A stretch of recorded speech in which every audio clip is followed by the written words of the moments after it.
Hey guys, welcome back to my channel. Today I'm going to be showing you how to make slime without borax or detergent. So let's get started.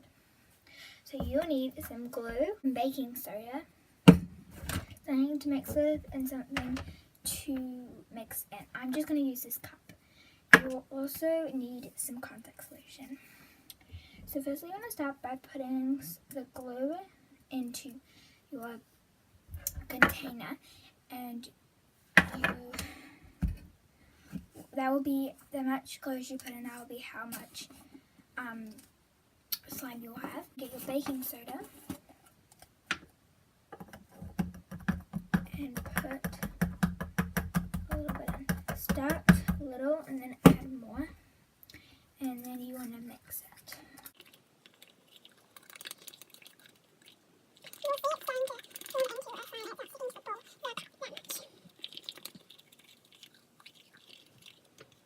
You've mixed it for a while and it's not sticking to the bowl as much as it was before, then you want to add in your contact solution. It's about 2 squirts.